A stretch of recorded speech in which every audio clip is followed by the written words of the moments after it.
Hola,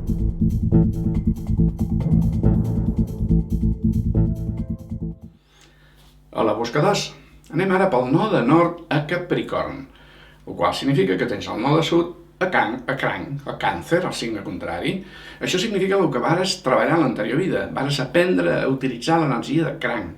I cranc és una persona amorosa, sensible, sentimental i que es dedica a la família, que per ells el més important és la família. Diguem que d'alguna manera cuida a tothom o tracta a tothom com si fos la mare. Val?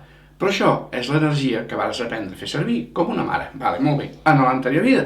Ara, que segurament a la primera part de la teva vida segueixes sent així, però ja no toca. Així com vas ser una mare en una anterior vida, ara vens a aprendre a ser un pare. No vol dir que hagis de ser pare, No estem parlant de tenir fills o no, estem parlant de l'energia típica o tòpica de Capricorn. Capricorn és un signe pràctic, de tocar de peus a terra, manaire, sí, perquè ell té les idees ben clares i s'ha de fer com ell ho diu. Val? Això seria d'una manera d'entendre-ho. Per tant, quina és la idea? La mare és la que cuida, la que protegeix, la que cura, i qui dona les ordres és el pare. Ja sé que això és masclista i patriarcal, sí, però en aquest sentit, cranc és així i Capricorn és així. Una altra cosa és que en la societat es faci o no. Però l'energia de Capricorn és l'energia que ara vens a aprendre.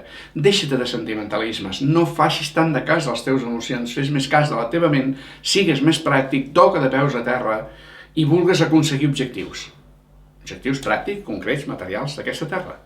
Això és el que et demana el signe de Capricorn, que aprenguis a ser així, a funcionar així. I aquesta energia aplicada a la teva vida és la que aconseguirà que aconsegueixis les metes que has vingut a fer, els objectius que has vingut a aconseguir, i a ser més feliç i que et funcionin bé les coses. Tipus Capricorn és l'energia que has d'aprendre. Doncs ja ho saps, cuidado amb les emocions, que és el que te lligarien al passat. Si tens dubtes, en els comentaris i ens veiem en el següent vídeo.